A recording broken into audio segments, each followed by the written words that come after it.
The message arrived on a quiet Tuesday afternoon, short and polite, sent by Margaret Collins to her family group chat, inviting everyone to dinner on Friday night because she had something important to share, and at first no one thought much of it because Margaret had always been the steady one in the family, the kind of woman who kept life moving smoothly without asking for attention, the kind of mother who remembered every detail and never caused sudden waves. So Daniel, her husband of 32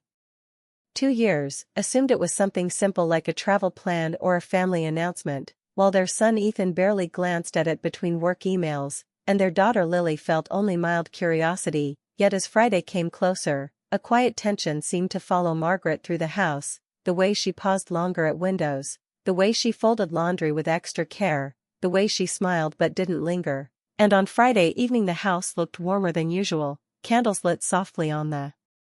dining table, music playing low in the background, the smell of home-cooked food filling the rooms, creating the picture of comfort that had always defined their family. But beneath that comfort was something fragile, something waiting to be spoken, and when everyone arrived and took their seats, Margaret didn't rush, she didn't laugh the way she normally did, instead she sat straight, hands folded, breathing slow, as if she were steadying herself before stepping into deep water, and Daniel noticed this first, the small change in her eyes, the seriousness that didn't belong to a casual family dinner, and when Margaret finally spoke, her voice was calm but firm, telling them she had something important to say and that it came from honesty, not anger, and in that moment the room seemed to shrink, because honesty spoken that carefully is rarely harmless, and Ethan looked up fully for the first time, sensing that this was not just another family conversation, while Lily felt a sudden heaviness in her chest she couldn't explain, and Margaret looked at Daniel then, really looked at him, not with blame, but with a sadness shaped by time, and she told him she had been carrying something inside for years, something she could no longer hide, explaining how life had quietly turned into routine, how days blurred into responsibility, how love remained but closeness faded, not through cruelty or betrayal at first, but through neglect so gentle it went unnoticed, and she spoke of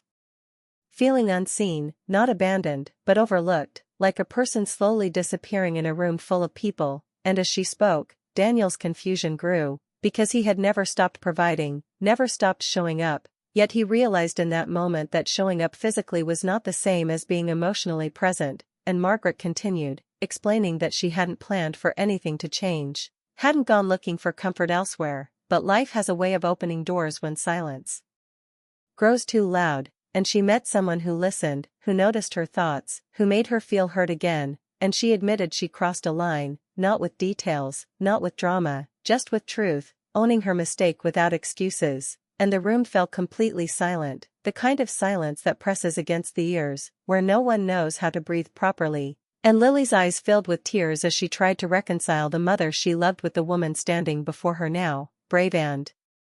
broken at the same time, while Ethan clenched his jaw, struggling with anger and disbelief, and Daniel felt the floor beneath him shift, because the life he trusted suddenly felt unfamiliar, and when he finally asked how long, Margaret answered honestly, saying long enough to know she couldn't live with secrets anymore, long enough to understand that silence had damaged them all, and there was no shouting, no slammed doors, just the quiet sound of a family absorbing a truth they never expected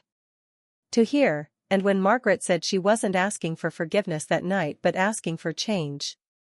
it felt heavier than any apology, because change meant uncertainty, and Daniel stood slowly, unable to sit with the weight of it all, saying he needed time, his voice breaking in a way his children had never heard before, and as he walked away from the table, the candles still burning, the food untouched, the family realized that this dinner, meant to be simple, had become a turning point. And whatever came next would redefine everything they thought they knew about love, trust, and the quiet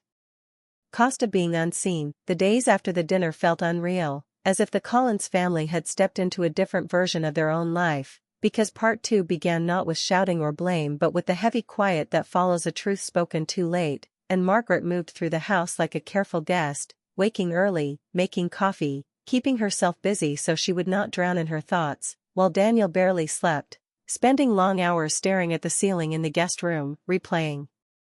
moments he once thought were normal and now saw as missed chances, and the children felt stuck in between, Ethan carrying anger he did not know where to place, Lily carrying sadness she did not know how to release, And one evening Margaret finally broke the silence by sitting alone at the kitchen table and beginning to speak again, not to defend herself but to explain the part of the story that lived beneath the surface. How years ago she had tried to talk about feeling lonely even while married, how she hinted at needing more conversation, more presence, how those words were never ignored on purpose but were always delayed, pushed aside by work, stress, and routine, and over time she learned to stop asking, believing that being grateful meant staying quiet, and that quiet slowly turned into distance, and when she met someone who noticed her stories and remembered her small thoughts, it felt like warmth after a long winter, not because of excitement but because of recognition. And she admitted that the emotional bond grew in small steps, built on shared conversations and understanding, until she realized she had crossed an invisible line she never meant to approach, and she spoke of guilt that followed her every day, of nights she lay awake beside Daniel feeling more alone than she ever had, and Daniel listened from the doorway, unseen, hearing a version of his wife he had never fully known, realizing that love does not disappear loudly but fades quietly when left unattended. And when he finally stepped forward, his voice was low and broken as he admitted his own fault, confessing that he believed providing stability was enough, that he thought love survived on loyalty alone, never realizing that emotional closeness needs daily care, and Ethan, overhearing them, felt his anger shift into something heavier, understanding for the first time that adulthood is filled with choices made in silence, and Lily watched her parents not as heroes or villains but as two flawed people who once loved deeply and forgot how to show it, and as days passed, the family began to talk in short, honest conversations that were uncomfortable but necessary, conversations about loneliness, expectations, and the cost of avoiding hard truths, and Margaret did not ask Daniel to stay or forgive, she only asked that if they continued, it would be with honesty instead of habit, and Daniel struggled with trust, with images he could not fully name, but he also struggled with the fear of losing the life they built, and so he agreed to counseling, not as a promise of healing but as a step toward understanding, and the house slowly filled with cautious movement again, dinners eaten quietly, glances exchanged carefully, laughter absent but not forgotten, and Ethan began to see that his parents' pain did not erase his childhood memories but added depth to them, while Lily learned that love stories do not always follow clean lines, and through it all Margaret carried a calm sadness mixed with relief, because the truth was finally spoken, even if the outcome remained uncertain. And part 2 closed not with answers but with realization, that infidelity was not the beginning of the damage but the signal that something had been broken long before, and whether the family would heal or separate was still unknown, but one thing was clear now, they could no longer pretend that silence was the same as peace. During a season that felt suspended between loss and hope, as the Collins family settled into a new routine that no one had chosen but everyone had to live with, and the house no longer felt broken yet no longer felt whole, because Daniel stayed in the guest room, rising early to avoid long conversations, carrying himself with quiet control while pain lived just beneath it, and Margaret respected the distance, focusing on small acts of care, making meals, leaving notes that asked nothing in return, choosing patience over pressure. While the children moved through their days carrying emotions that changed shape constantly, Ethan trying to stay strong but struggling with disappointment as his image of family strength shifted into something fragile, and Lily watching her parents closely, learning that love was not just about staying but about facing difficult truths, and counseling began slowly, not with grand breakthroughs but with honest words spoken in careful order, as Daniel admitted how fear of failure kept him emotionally distant, and Margaret admitted how long silence taught her to seek connection where she should have demanded it at home. And outside those sessions, life continued, work schedules, grocery trips, quiet evenings, but everything felt more intentional, because nothing could be taken for granted anymore, and some nights Daniel and Margaret talked at the kitchen table after everyone had gone to bed, not as husband and wife trying to fix things quickly, but as two people learning how to listen again, sharing regrets without attacking, acknowledging pain without using it as a weapon, and those talks often ended in silence that felt different from before, not empty but thoughtful, and Ethan began to understand that anger did not protect him from hurt, so he started asking questions, not accusing ones, but real ones, about how people drift apart even when they care, and Margaret answered honestly, explaining that love needs attention the way fire needs air, and Lily, seeing her parents struggle yet still try, learned that maturity meant holding two truths at once, that someone can make a serious mistake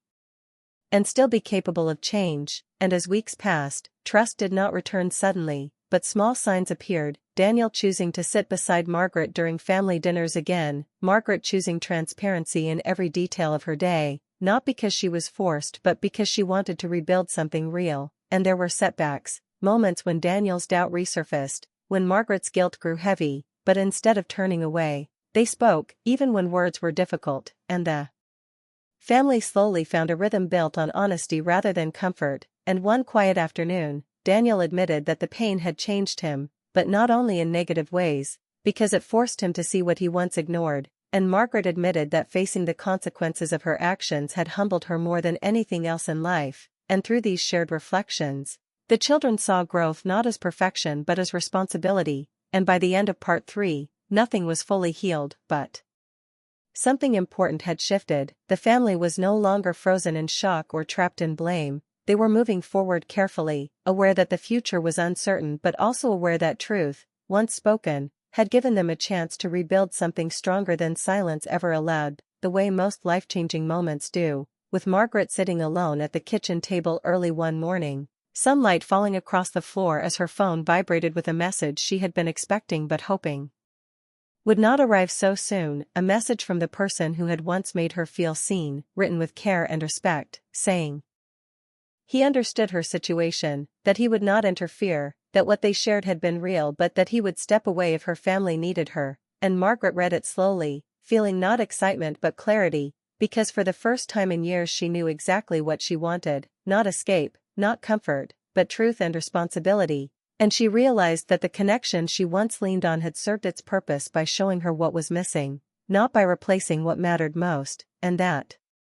evening she asked Daniel to take a walk with her through their neighborhood, something they had not done together in a long time, and as they walked under quiet streetlights and past familiar houses, Margaret spoke without fear, telling him she had chosen the family, not out of obligation but out of intention, admitting that rebuilding trust would take time and that she was ready to earn it without shortcuts, and Daniel listened carefully, not rushing to forgiveness, not making promises he could not keep, but admitting that the pain had forced him to grow, to recognize how emotional distance can hurt just as deeply as absence, and he told her he was willing to continue, not because the past could be erased, but because the future deserved honesty, and when he reached for her hand it was not dramatic or romantic, but real, a sign of effort rather than certainty, and back at home Ethan and Lily noticed the change, small but meaningful, the way their parents sat closer, spoke more openly, and no longer avoided difficult topics, and over time the house filled with a different kind of energy, not perfect happiness but steady healing, because counseling continued, conversations deepened, and boundaries were respected, and Margaret remained transparent, not because she was watched but because she understood that trust survives only in light, and Daniel learned to speak instead of withdraw, to ask questions instead of assuming, and the children learned lessons they never expected, that love is not defined by mistakes alone but by how people respond to them, and as months passed the family found new traditions, shared meals without tension, quiet evenings filled with conversation, laughter that returned slowly but sincerely, and the family was no longer the same as before, but stronger in ways that only truth can create, and Margaret understood that the surprise she gave that night at dinner had not destroyed her family as she once feared, but had forced it to